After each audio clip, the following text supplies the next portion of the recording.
Oi, pessoal! Hoje a gente está aqui para uma live especial. A gente vai falar sobre alimentação e enxaqueca e a gente vai fazer isso de um jeito muito diferente.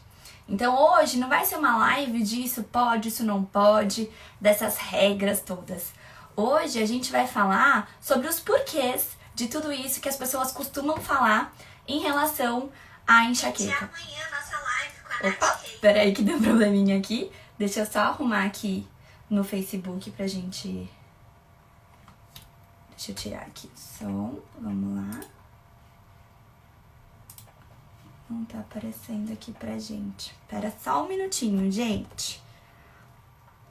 Não tô conseguindo conectar no Face.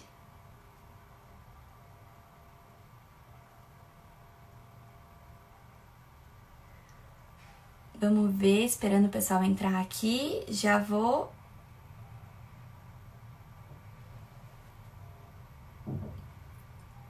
Vou chamar aqui a Nath. A Nath acabou de entrar. Peraí, Nath. Como que eu faço aqui? Pra convidar a Nath. Peraí. Ai, é tão bom ver tanta gente aqui. Que aí eu não consigo achar a Nath. Deixa eu colocar aqui, peraí.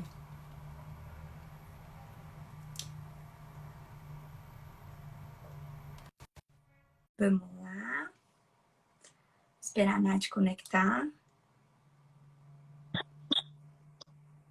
Oi, Nath, tudo bem? Olá, tudo bom?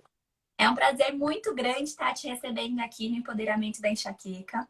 Eu fico muito agradecida de você ter aceitado esse convite, porque é um momento muito importante da gente falar sobre alimentação e enxaqueca, né?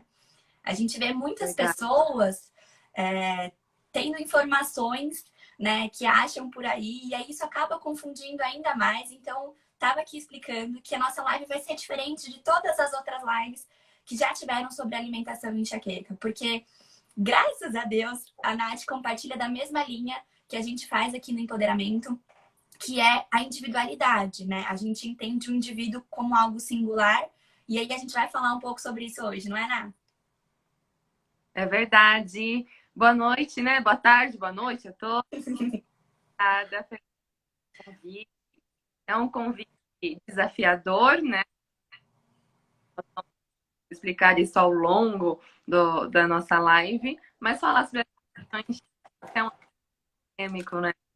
Eu agradeço muito o convite e essa oportunidade de estudar e de poder trazer informação de qualidade que está acompanhando hoje. Muito obrigada, viu? Imagina, a gente que agradece por você estar aqui. Foi uma live muito esperada, as pessoas mandaram muitas perguntas, né? Tá todo mundo muito ansioso por esse momento. Espero que a gente consiga atender essa expectativa toda. E a primeira pergunta que eu queria te fazer é uma pergunta que não quer calar. Hum. Nath, explica aqui para mim e para todo mundo que está acompanhando a gente, por que que alguns alimentos desencadeiam crises de enxaqueca em algumas pessoas e não desencadeiam crises em outras pessoas? Como é que funciona isso? É engraçado, né? Eu acredito que assim, tem uma listinha de alimentos que todo mundo que tem enxaqueca fala, "Ah, pode comer isso e aquilo, né? Só que uma pessoa come e não tem crise, a outra tem. Então, isso, né? Nós temos uma individualidade biológica. Além disso, a nossa alimentação é muito única também e tem interação do alimento com a nossa genética, com o ambiente, com o nutricional, com o dia que a gente está vivendo. Então, a composição de cada alimento. Às vezes eu compro um alimento, você compra um alimento de uma outra marca, completamente diferente, é o mesmo alimento. Então, assim, nunca podemos extrapolar essas regras. Alguns alimentos estão mais relacionados, né, ao aumento das crises, mas cada ser é individual. E isso diz muito respeito também à nossa saúde, à nossa integridade, né? Então, como está o nosso corpo, como está o nosso intestino, nosso sistema digestório, né? Nós estamos digerindo bem os alimentos, estamos conseguindo absorver esses alimentos, qual é o procedimento dos alimentos que consome, em que momento a gente faz isso. Então, tudo é muito individual. Eu age de uma forma, você reage de outra por inúmeros motivos. E isso acaba sendo motivo de grande confusão, né, dentro dos portadores de enxaqueca. Então, é muito importante a gente falar sobre isso hoje, porque, por exemplo, isso é da nossa microbiota. Muito. Peraí, seu áudio tá cortando. Ah, Tá cortando voltei. bastante o áudio.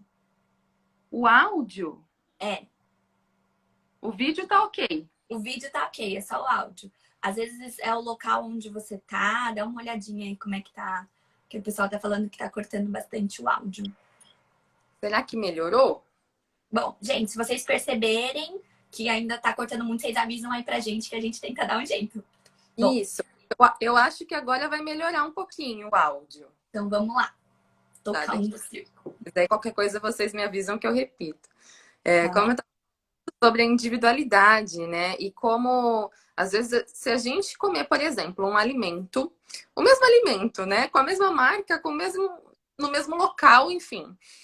O modo como eu vou digerir e absorver esse alimento e vou processá-lo, né, no meu organismo é completamente diferente do meu e do seu, porque isso tem influências genéticas e ambientais. Então, como o meu intestino funciona, quais são as bactérias intestinais que eu tenho, né? Elas auxiliam na digestão, no processamento ali de outras substâncias. Então, aí a gente já começa a entrar naquele assunto do nitrato, né? Que tem alguns estudos que relacionam o nitrato porque essas bactérias elas metabolizam o nitrato mesmo e ele causa, né, a vasodilatação, enfim, e acaba sendo um elemento relacionado a crises de enxaqueca. Só que cada um tem uma microbiota diferente, cada um tem bactérias diferentes. E para a gente modular isso também é outro parâmetro, né? Outro cenário. Então, são outros alimentos, enfim. Ô, Nath, então, Oi. então não tem como a gente ter uma lista de alimentos e dizer assim, essas não pode comer isso ou pode comer isso. Isso não tem como existir, então, passando. Se a gente entende que cada ser humano, cada pessoa individualmente tem uma microbiota diferente e a saúde intestinal vai interferir nisso. Isso. A gente pode ter em mente alguns alimentos que estão relacionados realmente ao aumento dessas crises de enxaqueca e que são alimentos com potencial alergênico, né? E alguns deles também que são muito falado por aí, ó, a gente consumir em excesso, até uma pessoa que não tem crise de enxaqueca vai reagir mal, entendeu? Temos um grupo de alimento que está relacionado, mas se a gente for olhar as evidências científicas ali, eles não batem o martelo, né? Fala, o nitrato tem a ver, o glutamato tem a ver. Aí outro lado fala, não tem nada a ver com a enxaqueca. Então, o que a gente entende? Que o paciente ele deve observar a sua individualidade e anotar, né? Fazer o diário. A gente trabalha muito com o diário na nutrição, principalmente para pacientes que têm ou que a gente trabalha com comportamento alimentar, né? Ou também com pacientes que têm alergia, que têm restrição. E aí, até a gente entender de onde está vindo essa alergia, né, esse mal-estar ocasionado pelo alimento, a gente anota tudo, o que come, o horário, o que está sentindo, os pensamentos e sentimentos, para conseguir estabelecer uma relação, né? O diário ele é muito utilizado também antes mesmo de fazer exame de IgG, IgM, né, para detectar uma alergia alimentar. Eu estou falando de alergia porque tem alguns alimentos que têm esse potencial alérgeno que estão relacionados com a enxaqueca também. É isso que eu ia te perguntar, era o próximo tópico. O pessoal mandou muitas perguntas sobre alguns alimentos que eu já também estava dando uma olhada sobre isso, que são alimentos que são potencialmente alergênicos. Então, vamos começar lá com algumas das perguntas. A gente vai abrir um espaço para o pessoal mandar pergunta também, gente. Então, vocês podem até mandar nesse momento, mas o ideal é que vocês mandem mais para o final, que a gente vai ter um momento para responder essas perguntas sobre alimentação. As perguntas que não são sobre alimentação, Fer responde depois a gente discute. E se não der tempo da gente explicar tudo também, a gente abre em algum outro momento, um outro encontro para a gente falar mais sobre isso. A primeira pergunta, que eu cansei de receber, muita gente mandou essa pergunta, é sobre a questão: leite e derivados não pode. E aí, Nath? Quando a gente fala que não pode, a gente está batendo o martelo, né? Então, pode, não pode. Então, já conversa com o que a gente começou falando aqui hoje, que cada pessoa responde de uma maneira diferente, certo? A gente sabe que esses alimentos com leite e derivados, eles estão relacionados a um aumento ali, ao aparecimento de algumas alergias. E tanto faz, né? Se for uma intolerância à lactose, mas aí já é uma outra relação. Intolerância não tem a ver com alergia. E tem alergia à proteína do leite de vaca, caseína, enfim. É importante a gente entender que cada pessoa responde diferentemente a esse tipo de alimento e que são alimentos completamente diferentes. O leite, ele é totalmente diferente do queijo, que é diferente do iogurte, né? Então, o leite é uma coisa e os derivados são outras. A composição nutricional desses derivados é outra. Para você ter uma noção, a composição nutricional dos queijos é muito diferente entre os queijos. Um queijo branco, né? Ele tem mais carboidrato. Ele era bastante recomendado, não que ele deixou de ser agora, porque a nutrição tem essas modinhas alimentares, né? Que agora tá em alta tal coisa, enfim, cancelam. Tá na moda cancelar os alimentos, né? Cancelam as pessoas e os alimentos, enfim. Mas o queijo branco, ele tem um maior teor de carboidrato, que no caso é a lactose, né? E ele tem um alto teor proteico também. Então, antigamente, quando se fazia dieta para emagrecer, se recomendava muito o queijo branco, porque ele tem menos calorias. Ele tem menos calorias por causa da diminuição ali do conteúdo lipídico. Já o queijo amarelo, ele tem mais gordura, né? E menos carboidrato. Então, as pessoas que têm intolerância à lactose, né, ou precisam evitar esse consumo de lactose, elas acabam optando pelo queijo amarelo, porque a maturação desse queijo, né, as bactérias ali que estão maturando o queijo, elas consomem a lactose e aí fica um alimento com menos lactose, mas em compensação tem muito mais gordura, certo? Gordura saturada, que também não é um problema se for consumida com consciência, né? Não deve demonizar gorduras aqui. A gente tem que demonizar nada, nem carboidrato, nem gordura, nem proteína, enfim. Tem uma diferença na composição entre esses queijos. E aí, quando eu compro um queijo ultraprocessado no mercado também, quando eu falo ultraprocessado, é aquele queijo com muitos ingredientes, sabe? Que você pega, aí tem o primeiro ingrediente é, sei lá, soro de leite. Aí vai conservante, acidulante, blá, blá, blá, blá, blá. Uns nomes assim que a gente não consegue falar. Esse é um alimento ultraprocessado. Muitas vezes a pessoa que faz o consumo deste queijo em específico tem crise e aí acha que o problema é o queijo ou o problema é a lactose. Mas na verdade tem outros ingredientes ali que podem estar relacionados, né, com o surgimento das crises e também, mesmo que não esteja totalmente direcionado com o surgimento das crises, ele não está fazendo um agrado para a microbiota intestinal ali. Seria um alimento que a nossa microbiota, né, não seria tão interessante a gente comer com frequência, comer eventualmente. Então, quando a gente fala queijo pode, meu amigo, que queijo você está falando, né? Qual é a composição nutricional dele? Você tem intolerância à lactose ou não? Você digere bem essas proteínas do leite? Esse leite é ultraprocessado, ou esse queijo ultraprocessado, né? Você compra ele no mercado, você sabe a procedência dele? Você come ele com o quê? Porque aí às vezes a gente come, né? Come num pão de forma, por exemplo. O pão de forma é outro exemplo de um ultraprocessado, que também tem muitos ingredientes na composição. Então, às vezes, você está comendo um queijo com pão de forma branco, assim, né? E tá tomando com leite achocolatado. E aí, às vezes, você só coloca a culpa no queijo. No queijo.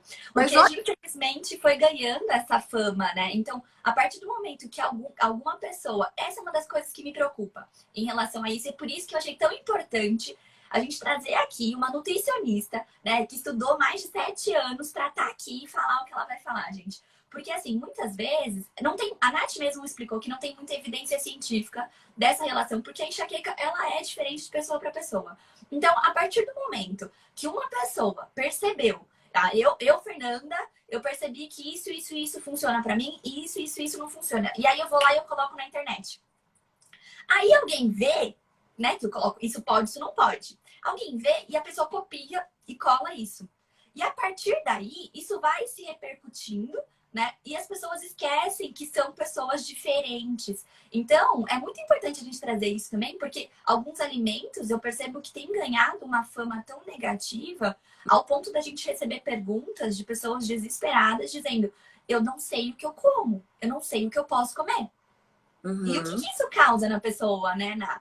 Então, é importante só para enfatizar mesmo, gente, olha... Vamos falar do queijo. O queijo não tem isso de é totalmente proibido ou é totalmente liberado. Isso vai depender de pessoa para pessoa.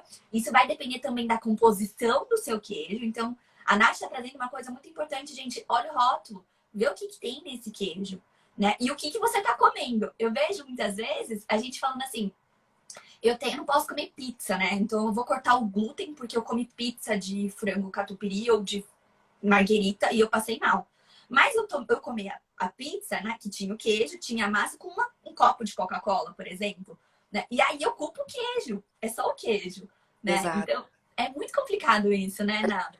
Olhar, aí é que tá o lance da coisa. A gente tem que olhar o contexto alimentar, o contexto da refeição. E aí, quando eu falo contexto da refeição, eu não falo só dos alimentos que compõem a refeição, não. Eu falo se eu comi com atenção plena, eu falo se eu comi assistindo televisão, se eu comi angustiada, porque tudo. Nós somos uma integração metabólica, né? A gente sabe que tem uma conexão do nosso sistema digestório com as nossas emoções. Então, assim, qual é o contexto dessa refeição? Qual foi o contexto do meu dia? Para eu conseguir metabolizar isso. É óbvio, eu não estou falando que a gente não tem que prestar atenção no queijo, porque a gente sabe que ele está no grupo dos alimentos que estão relacionados. Mas que tem outras coisas que também falam mais alto do que isso. E aí, quando a gente coloca todo mundo num potinho, falando assim, não posso comer, ó, não pode comer queijo, não pode comer linguiça, não pode comer arroz, não pode comer feijão. Da onde tiraram essas evidências, sendo que essa prescrição nutricional, ela é individual, né? Cada pessoa tem um contexto alimentar diferente. Então, aí tá o perigo, porque surgem essas caixinhas dentro da internet, né? Eu quero uma lista do que eu não posso comer por causa da enxaqueca. Como se todo mundo fosse igual. E aí você começa a se restringir seguindo essa listinha e a sua alimentação se torna totalmente restrita. Feliz. Você fica. A gente fala muito na nutrição voltada ao comportamento, né? Quando a gente fala sobre transtornos alimentares, algumas pessoas, quando elas começam a restringir, elas têm crises de compulsão, porque isso acaba sendo um gatilho para compulsão. Então, se você não pode comer tanto alimento assim, o que eu posso comer então? Nossa, se eu posso, sei lá. Abacate. Vou comer muito abacate. Vou comer muito abacate com ovo. Ovo não, com coco, né? E cacau ali. E às vezes falam do chocolate, mas o cacau também tem teobromina, né? Tem cafeína. Então, assim, é muito individual mesmo. Então, quando vocês, né? Um conselho que eu dou para os seguidores, para o pessoal que está assistindo, quando vocês se depararem com essas listas de alimentos de que podem e que não podem, é claro que uma anteninha pode acender na sua cabeça. Então, você vai observar na sua rotina se isso está influenciando ou não. Mas não entenda isso como um martelo a ser batido, porque a nossa alimentação é influenciada por inúmeros fatores, né? Então, não dá para a gente seguir uma prescrição assim única de quem está falando. O que acontece muitas pessoas fazem isso, né? O médico às vezes acaba recomendando, ou até um profissional que não é da saúde, né? Que, sei lá, é um coach, enfim, ele acaba fazendo essas listinhas porque deu certo com ele. E aí ele coloca e vende isso para todo mundo, como se isso fosse dar certo para todo mundo, né? E às vezes, é um negócio interessante, às vezes dá certo para a maior parte das pessoas, sabia? Só que elas fizeram isso com uma qualidade não foi legal. Ela poderia ter feito isso de uma maneira muito mais fácil, muito mais simples e muito mais saudável. Custou saúde mental, custou tempo, custou dinheiro, entendeu? Então tá a importância de você encontrar um profissional que te acompanhe mesmo, que faça isso de maneira individualizada, né? Para diminuir o sofrimento, para chegar mais rápido no resultado, né? Uhum. Tomem cuidado com essas coisas da internet. Então é muito complicado mesmo. E as listas de perguntas que as pessoas me enviaram estão muito relacionadas a isso. Então elas viram uma lista, né? Descobri que tem enxaqueca. Meu Deus, o que eu faço? Aí a primeira coisa que as pessoas falam: olha, você não pode comer qualquer coisa, você não pode beber qualquer coisa. E aí vem aquela listinha clássica, né? E as pessoas trouxeram muitas dessas perguntas. Então vamos tocar o barco aí nessa listinha clássica que me enviaram. Então, além do leite, que a gente já desmistificou isso, já explicou a questão do leite, pode sim ter pessoas que vão reagir e vão desencadear uma crise com qualquer tipo de queijo, mas isso não é uma regra, né? Então vamos lá, gente, tá claro isso, não é uma regra. O segundo fator que me enviaram muitas perguntas, foi da questão do glúten. Na, poxa, se eu não posso comer primeiro, né? Quem não pode comer glúten? Qual que é o fator do glúten nessa relação de enxaqueca? E o que a gente pode, para quem realmente não pode de verdade consumir o glúten, né? Ou ter que maneirar nesse consumo, que a gente vai falar um pouquinho sobre isso, o que pode comer no lugar, por exemplo, no café da manhã? Tá, então vamos lá. Primeiramente, quem não pode comer glúten é quem é celíaco, né? Tem essa reação alérgica mesmo ao glúten, que tem anafilaxia, enfim, essas pessoas sofrem mesmo, elas não podem consumir o glúten por N motivos, né? Porque não conseguem, são alérgicos. Tem algumas pessoas que têm sensibilidade ao glúten, então elas não têm reação alérgica, mas elas têm sintomas intestinais que não são legais, que não são bacanas, e aí a gente entende sim que elas deveriam reduzir esse consumo de glúten, ou pelo menos ficar um tempinho sem comer. A gente fala muito sobre isso, né? Às vezes a gente tem uma conduta nutricional que a gente retira alguns alimentos, mas esse retirar não é para sempre. É como se você fosse retirar para dar um descanso para aquele intestino, sabe? Quando a gente olha a alimentação como um todo, às vezes a pessoa ela come glúten em toda a refeição, por exemplo, né? Ela come um pãozinho de manhã, no almoço é macarrão, aí no outro pão à tarde. Acontece muito isso com o pão francês, porque ficam demonizando o pão francês, né? O problema não é o pão francês, o problema é quantas vezes você come pão, porque às vezes você come um pão no café da manhã, no café da tarde e à noite, às vezes você janta pão, né? É o lanche, né? O lanche é o pãozinho. Então come sei lá, um macarrão instantâneo, come pizza, lasanha, então assim, biscoito, né? Biscoito, bolacha, enfim, cariocas. Tem glúten na composição. Então, quando a gente olha, realmente pode ser que a pessoa ela tenha uma ingestão elevada de glúten e ela nem percebe. E aí, quando ela retira o glúten, ela dá todos os louros porque retirou o glúten, mas na verdade ela melhorou a qualidade da alimentação, né? Porque o problema não seria necessariamente o glúten ali. Talvez ele até ajude sim, porque a gente sabe que ele se comporta de uma maneira um pouco irritativa, né, no nosso intestino. Mas se você tivesse uma qualidade alimentar como um todo ali, com vegetais, com legumes, com folhosos, isso não responderia dessa forma para algumas pessoas. Então aí as pessoas passam a comer melhor qualitativamente falando, né? Sei lá, deixa para comer uma pizza eventualmente, não come pão 5 vezes ao dia, troca o miojo por uma refeição, né, com vegetais, é óbvio que você vai melhorar. E não necessariamente foi o glúten. Para do glúten. A gente Mas tem essa coisa de demonizar determinado. Então, voltando ao assunto, quem tem alergia ao glúten realmente não deve consumir. Quem tem hipersensibilidade também seria interessante ter uma conduta nutricional individualizada, mas que geralmente a gente acaba retirando, diminuindo por um determinado tipo, tempo, né? A gente não vai restringir para sempre. Para tratar esse intestino, para dar um descanso para ele, ofertar pré-probióticos, que vem da alimentação também, às vezes de uma prescrição também acontece de prescrever, mas não tem por que prescrever probiótico se a pessoa não come vegetal, se ela não come legumes, entendeu? Então a gente tem que alinhar a base da alimentação. Essa pessoa ela tem que ter uma alimentação equilibrada para depois entrarmos com essas estratégias. Mas essas pessoas que reagem de maneira negativa ao glúten, isso está relacionado assim, com o aumento da dor de cabeça, né? Então, a gente vê isso na prática, na verdade, de pequenas evidências científicas. Então, a gente não consegue falar se é o glúten especificamente, se é o contexto alimentar, né? Então, cada caso é um caso. Mas então, com que todo mundo observe o que está comendo ao longo do dia, né? Às vezes o glúten tá ali como um vilão, mas o vilão é a alimentação no geral. Então é importante a gente observar também a quantidade de glúten que a gente está ingerindo. Não necessariamente a gente, por exemplo, eu suspeito do glúten, né? Então não necessariamente eu precise de um dia para noite cortar e ficar louca do glúten e cortar tudo isso. Eu posso ir diminuindo a quantidade de glúten, perceber se isso tem uma repercussão na minha melhora, né? Então é uma das coisas que eu fico pensando em relação a isso. Eu vejo que meus pacientes eles chegam muito desesperados porque eu não posso comer nada. De repente, eu não posso comer nada. E aí, o que eu vou comer? Né? Então, eu percebo que isso gera uma ansiedade nesses pacientes e gera um estresse no corpo deles. E isso também faz com que eles entrem em crise, né? Porque a ansiedade e o estresse são fatores desencadeadores. Às vezes até mais potentes do que a alimentação. Né? Exatamente. Então é isso, né, Nath? É observar, né? E se você suspeita daquele alimento, você vai tirando gradualmente. Não precisa fazer... virar a louca do glúten, a louca do queijo, de repente arrancar tudo e ficar sem saber o que comer, né?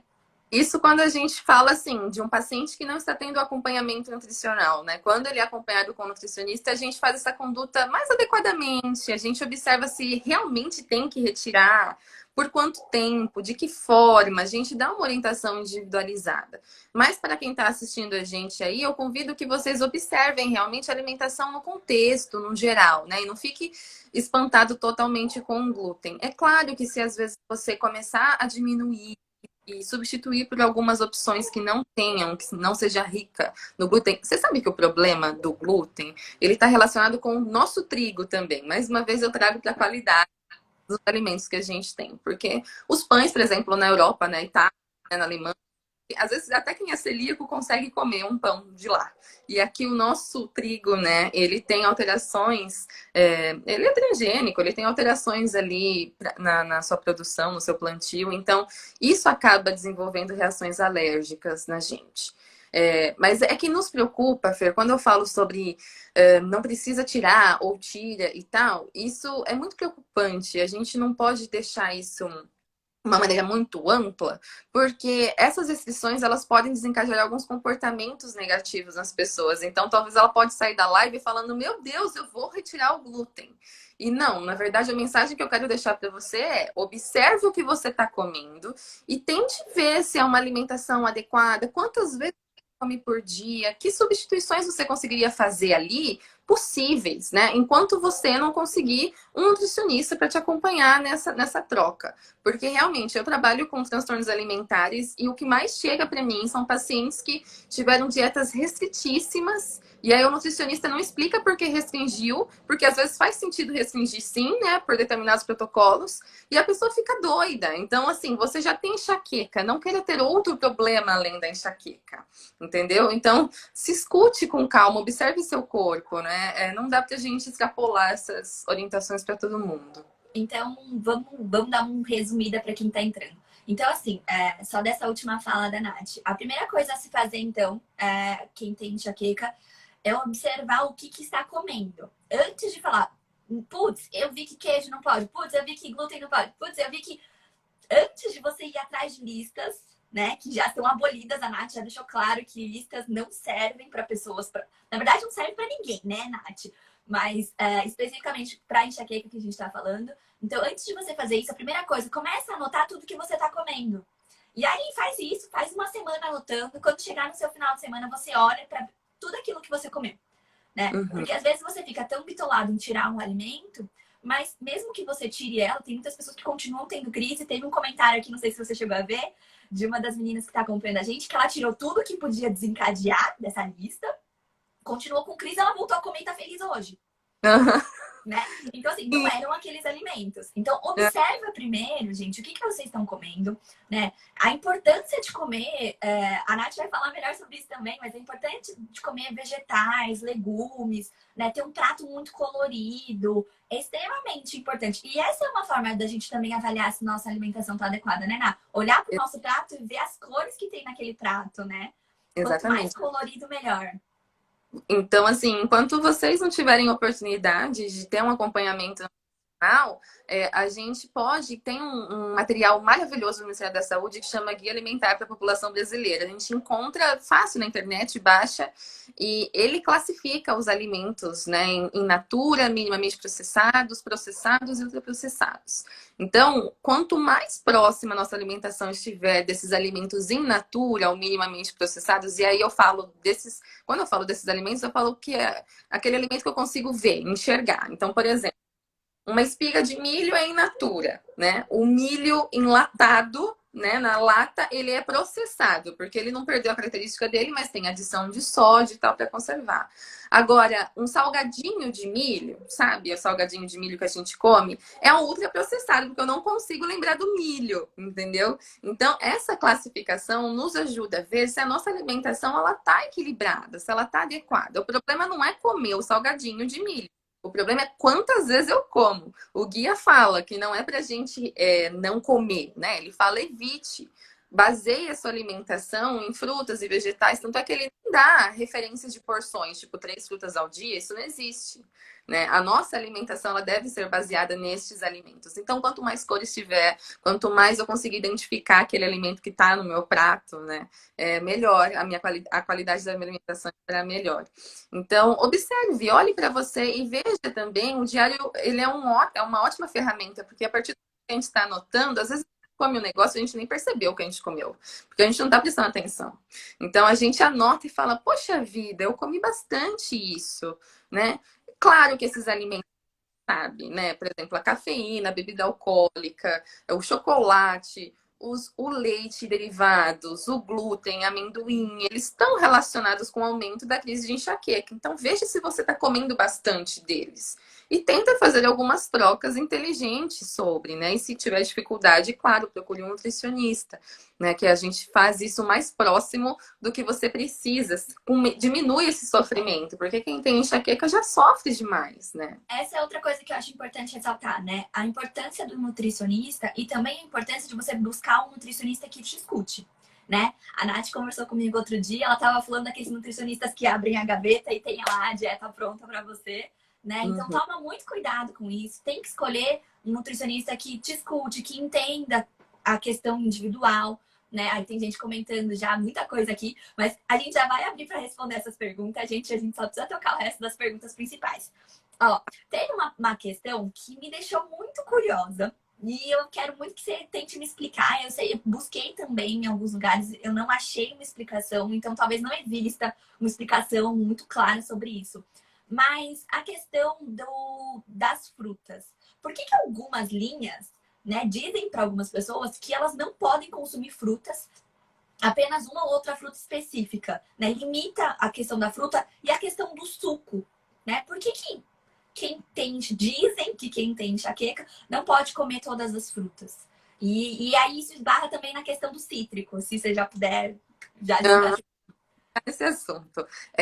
Muito se fala sobre essa coisa da fruta ter frutose, né? E que frutose está associada a cirrose. Então, esse é um mito que acontece no mundo da alimentação. É claro que a frutose ela está associada ao aumento, né, de doenças hepáticas ali, o excesso de peso. Só que a frutose industrial é aquela que é o xarope de milho que é adicionado nos doces que a gente compra no mercado e até em salgados também, né? Por isso que a gente tem que ler o rótulo, como você bem lembrou. Mas a frutose da fruta, gente, ela não tem essa capacidade, né? Porque ela está muito menor concentração do que quando ela está muito bem concentrada nos alimentos ultraprocessados. Sem falar que na fruta a gente tem fibra, tem compostos bioativos, tem outros elementos ali que vão, né, cooperar. A gente chama isso de uma matriz alimentar. Então, quando eu como o alimento em sua matriz alimentar, por exemplo, uma tangerina, né, que é tão gostosa, às vezes ela tá bem docinha também. Nossa, gente, eu tenho compostos bioativos ali, eu tenho um monte de fibra, né, naquele fiapinho da tangerina, enfim, não é a frutose daquela tangerina que vai me fazer mal. Mas ainda falando da tangerina, então tá bom. Então vamos falar assim, né? Frutas no geral. Se for por causa da frutose, já cancela, é um mito, não tem nada a ver. A frutose que dá problema é a frutose que está presente nos alimentos ultraprocessados que a gente compra no mercado. A frutose da fruta tá ok. Como eu falei da tangerina, existe a questão dos cítricos. Então, temos frutas cítricas e frutas, só que fruta cítrica não é fruta ácida. Então, a gente sabe que as frutas cítricas, elas têm tiramina, têm algumas aminas biogênicas que estão relacionadas com o aumento de crise de enxaqueca. Então, às vezes, alguém pode reparar, nossa, comi limão, comi laranja, tangerina, enfim, e tive crise, né? Eu tinha uma colega que ela bebia suco de limão, colocava limão na salada, já era. Ela já sentia essas crises de enxaqueca. Mas nem toda fruta que é cítrica, nem toda fruta que é ácida é cítrica. Cítricos é um grupo de frutas. Então a gente fala de limão, laranja, tangerina, né? Que a gente tem mais comum aqui. Mas eu tenho frutas ácidas também, como abacaxi, maracujá, acerola, entendeu? Que não Então, são cítricas. não são cítricas, não são do grupo dos cítricos. Então, eu posso comer essas frutas. Quem reagir mal aos cítricos deve comer as frutas ácidas, né? Que não são cítricas. E E ela tem além vitamina C? tem vitamina C. Como, por exemplo, temos frutas que não são ácidas nem cítricas e tem vitamina C, como a goiaba, né? Ela não tem uma acidez tão elevada assim, ela tem vitamina C.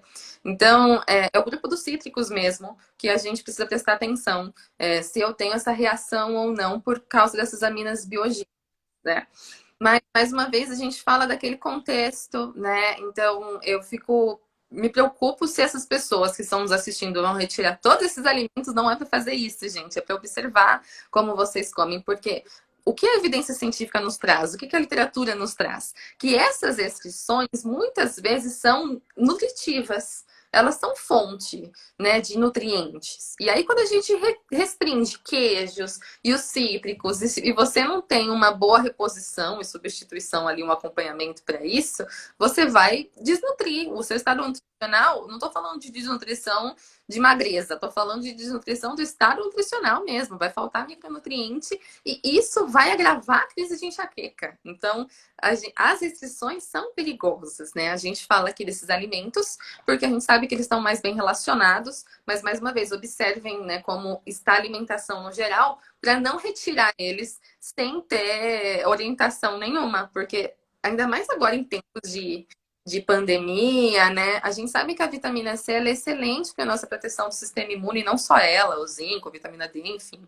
Inclusive, a vitamina D tá bem baixa tem estudos que demonstram que a vitamina D é baixa em pacientes com Paciente com enxaqueca. enxaqueca. Então, assim, a gente acaba restringindo uma fruta, poxa, você tem esse costume de chupar uma laranja todos os dias, né? Observa se fica, assim, uma semana sem chupar essa laranja, mas só sem chupar a laranja. Não adianta você tirar a laranja, tirar o queijo, tirar o café, tirar o álcool, aí você não vai saber se foi a laranja. O que estava influenciando no desencadeamento da sua crise, né? Eu recebi Porque... 2 perguntas, na verdade 3. Uma você já acabou respondendo, que uma era sobre o amendoim e você já falou sobre ele. Mas se você quiser falar um pouquinho mais também não tem problema. A gente só vai dar uma olhadinha no tempo, porque daqui a pouco a gente precisa abrir para responder as perguntas que mandaram aqui, né? No ao vivo. Mas eu tive 2 perguntas específicas. Uma perguntando sobre mingau. Uma perguntando sobre linguiça. Se pode mingau e linguiça. E aí eu queria tirar a dúvida em relação também à tapioca, que é uma dúvida minha essa aí. Tá. Então, o amendoim, ele é um grão ali que está relacionado, né, à incidência de crise de enxaqueca. Na verdade, ele é um alimento relacionado a crises alérgicas e isso pode levar a dores de cabeça. O cuidado que a gente tem que ter com o amendoim é a questão da qualidade dele, de onde ele veio. Porque se a gente compra esse amendoim, às vezes a gente está na praia, passa um vendedor de amendoim lá, prova aqui, né? Não só amendoim, as outras castanhas também. Como ele é observado não. Quando ele é conservado. Conservado. Palavra. Conservado. É conservado, enfim, na indústria, né? Quando ela conserva. Armazenado, isso.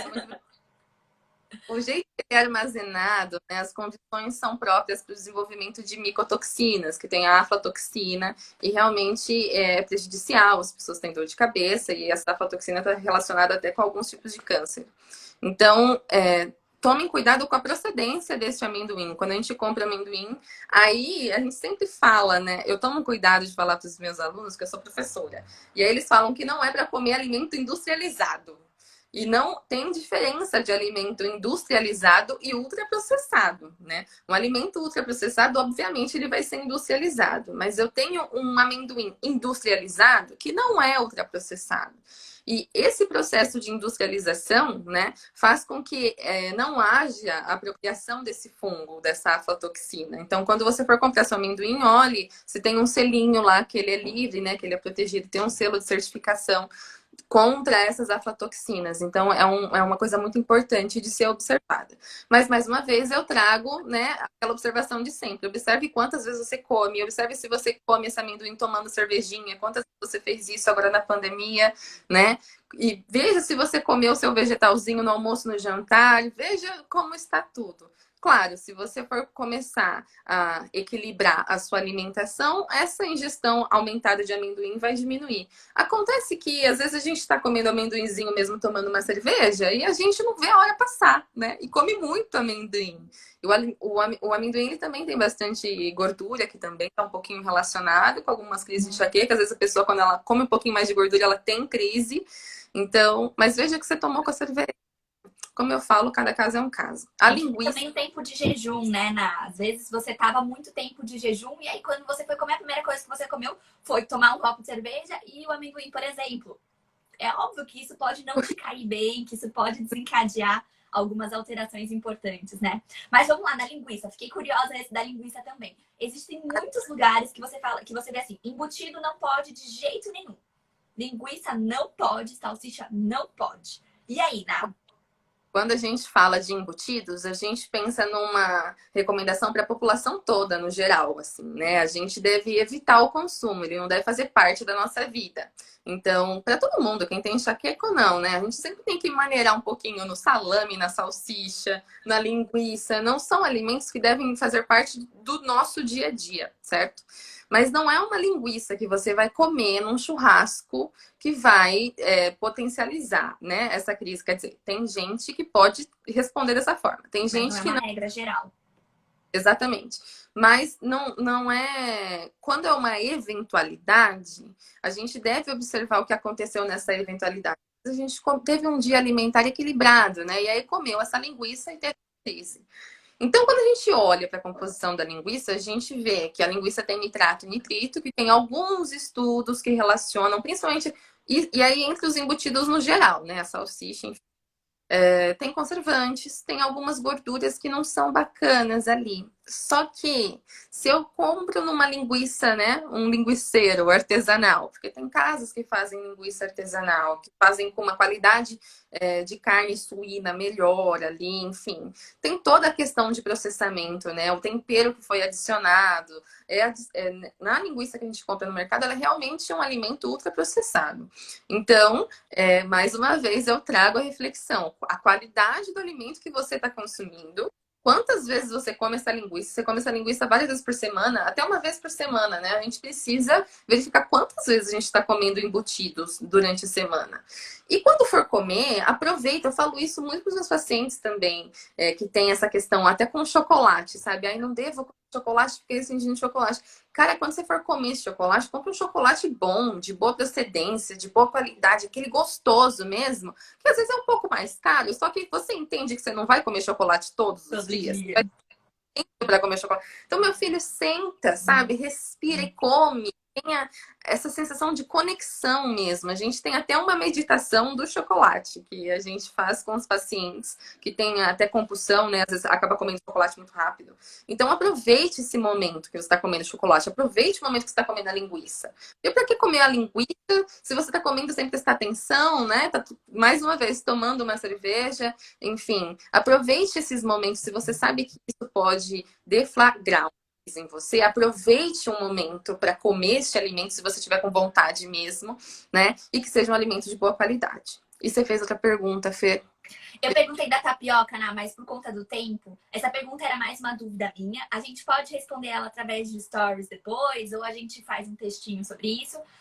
Não vai passar em branco.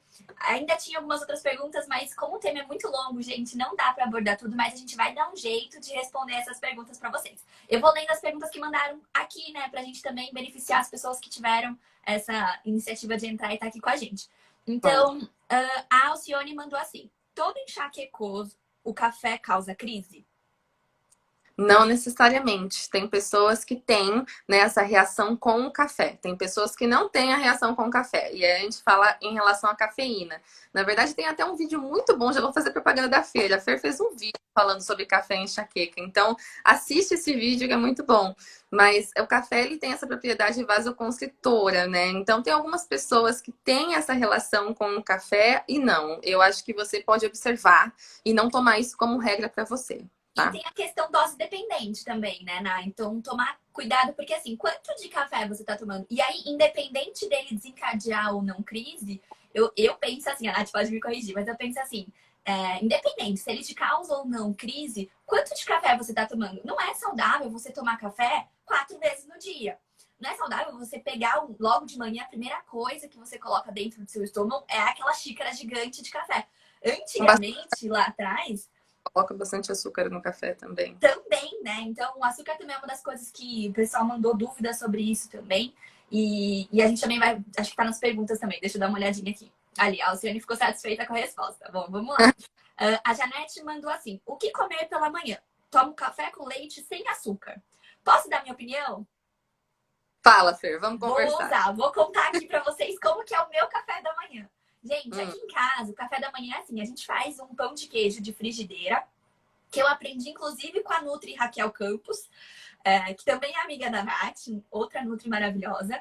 Então, eu faço um café da manhã com pão de queijo de frigideira, que vai ovo, polvilho, então não vai farinha, né? E eu tomo um suco verde. Mas o suco verde que eu tomo não tem couve, por conta da questão de a gente estar investigando aí uma hipoglicemia. Então, eu não coloco a couve, porque a couve é um daqueles alimentos que, se você come cru, também não é muito indicado para quem tem algumas alterações de hipoglicemia, segundo orientações que eu recebi. E hum. então eu faço um suco verde que é com salsão, água de coco, gengibre, maçã e pepino. Todos os dias é isso que eu consumo de manhã e sempre tomo um suco antes de comer qualquer coisa, porque eu sei que já tá rico em nutrientes, então eu acabo fazendo esse café da manhã. Mas, Nath, tem alguma outra sugestão aí?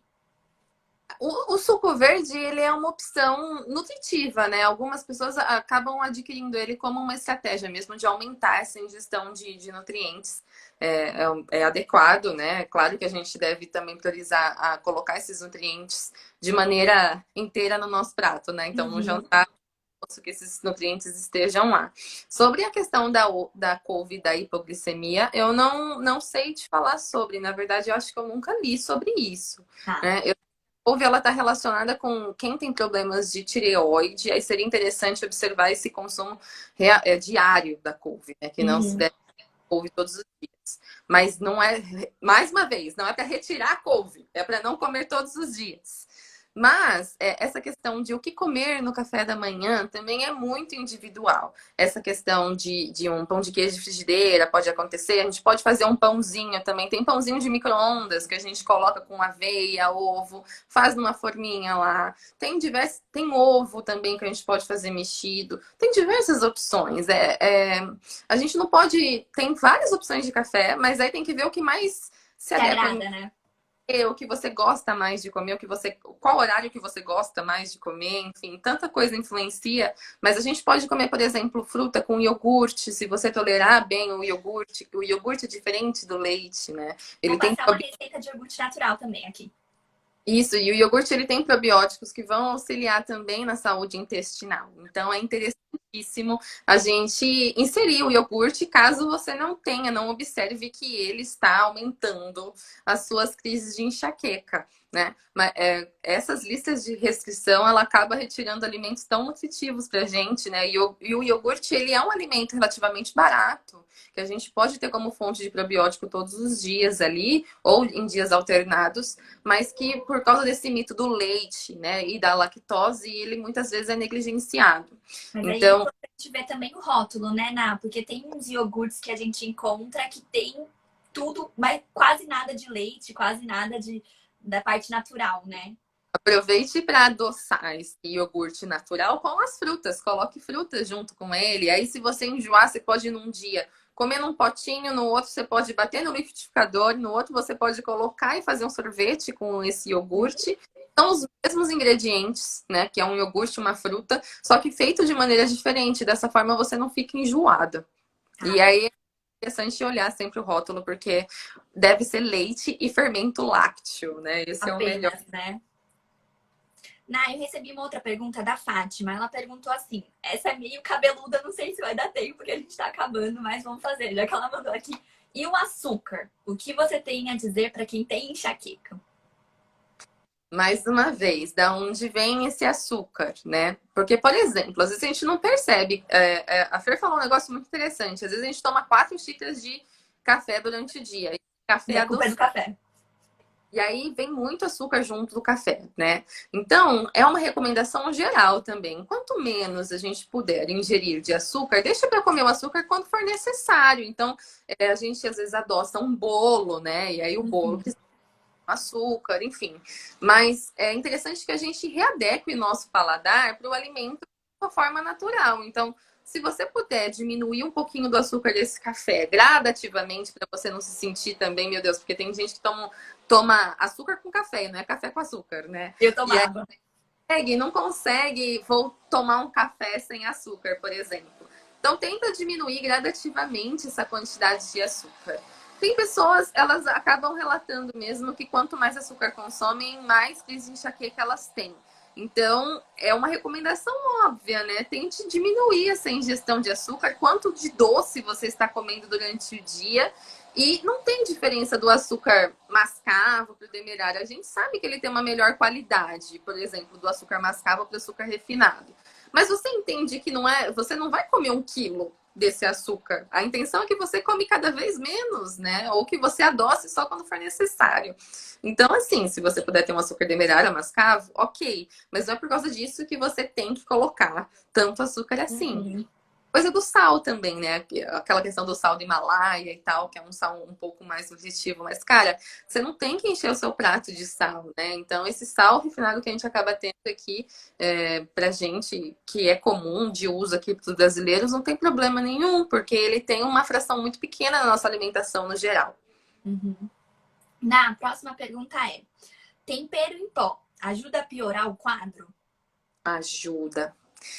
Porque o tempero em pó, se for daqueles ultraprocessados que a gente compra no mercado, assim, que às vezes vem em pó e até em tabletinho, né? Ele tem glutamato monossódico. E aí tem algumas evidências científicas que falam do glutamato como um possível deflagrador e tem outras que falam que não tem nada a ver. Mas a gente sabe que ele é excitatório, ele excita uma área do nosso cérebro que é a área de recompensa. Então a gente tem todo um mecanismo cerebral ali, né? E aí ele acaba ativando essa área. E aí quando a gente come um alimento com esses temperos prontos, fica muito mais difícil a gente gostar do mesmo alimento sem esse tempero, porque ele não tem esse realçador de sabor. O próprio nome dele diz, né?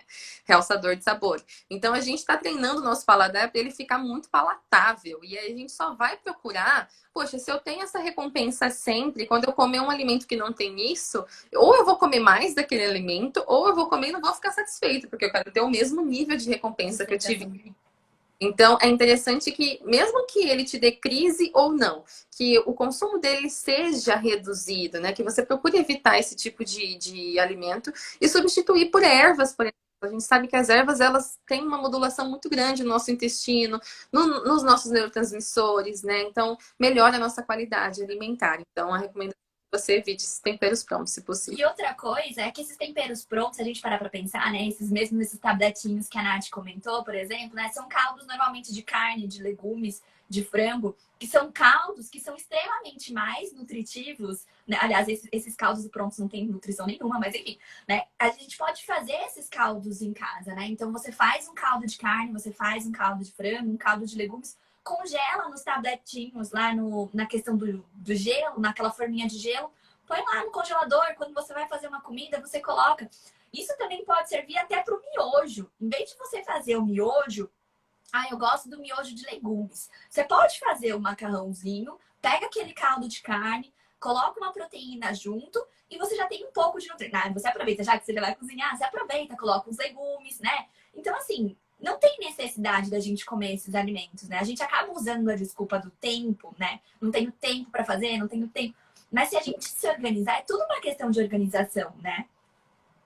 E aí trago um outro pensamento em relação ao miojo, porque a gente pensa que vou fazer o miojo porque é rápido, né? Mas, gente, o espaguete, ele fica pronto em 5 minutos, cara. De 3 para 5 minutos, né? E a gente vai fazer o miojo por quê? Então, a gente começa a colocar as coisas na balança, tá? Eu vou fazer uma alimentação assim, porque essa alimentação é mais rápida, é mais prática. Quando eu comparo o miojo com o macarrão normal, o tempo de cozimento é o mesmo. Se eu tenho um molho de tomate que eu fiz na minha casa, caseiro congelado, mais fácil ainda, né? Ou caldo de legumes, como você estava falando.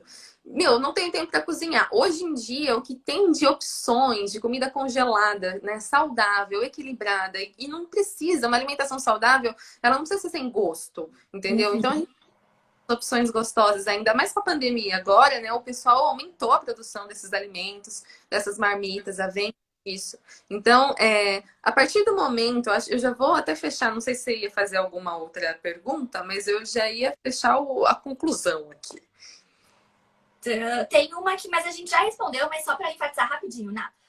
A pergunta da Nai, ela pergunta assim: tem algum alimento que de fato serve para enxaqueca, independentemente da situação de cada paciente? Que serve para a enxaqueca? É. Que é bom Olha, para quem tem enxaqueca, independentemente do caso. É isso que eu entendi da pergunta.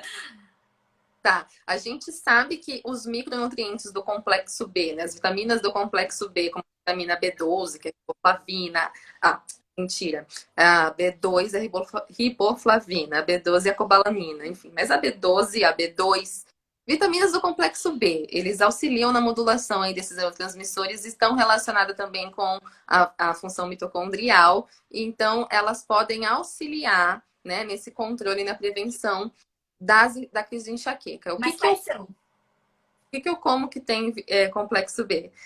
Grãos, né? E aí, olha, a gente vai entrar no assunto de outra pergunta. Não vamos por Polêmico. mais cereais integrais tem complexo B. Carnes, né? Produtos de origem animal, então carne, frango tem complexo B. Lácteos, queijos. Então, esses alimentos são ricos em vitaminas do complexo B. E a gente, por isso que a gente fala, né, que essas restrições, quando a gente pega todos esses alimentos num saquinho e fala que é restrito, a gente está privando o nosso paciente de ter uma alimentação mais rica, né, e equilibrada com todos esses micronutrientes. Então, talvez você tenha crises com lácteos e derivados, mas não tenha crise, sei lá, com soja, com um outro tipo de grão. E aí a gente pode colocar, meu, não é só porque a soja é alergênica que você não vai comer. Você Necessariamente vai ter alergia a ela também, né?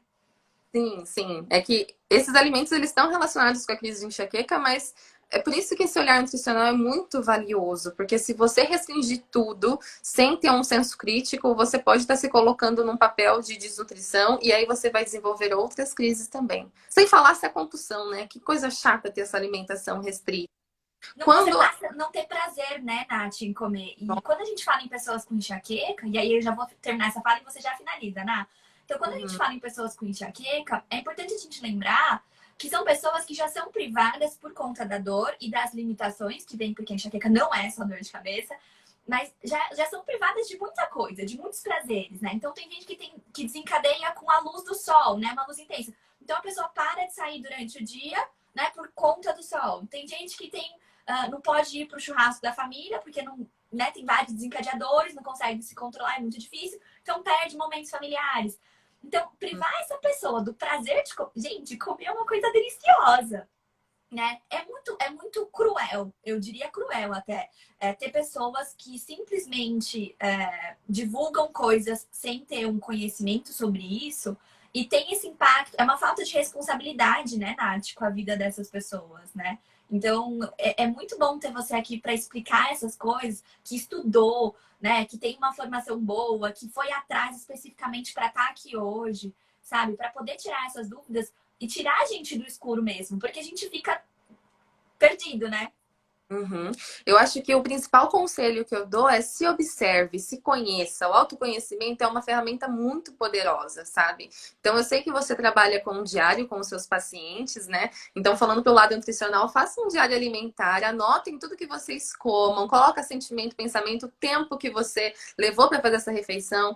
Só o simples fato de você comer com atenção plena já muda a digestibilidade, o modo como o seu organismo está lidando com aquele alimento que está sendo produzido, né? Se conheça e não fique só preso nessas listas de restrição e de permissão, né? Procure, claro, saber que tem alguns alimentos que eles são deflagradores, mas como está a sua alimentação no geral? Como está a sua saúde?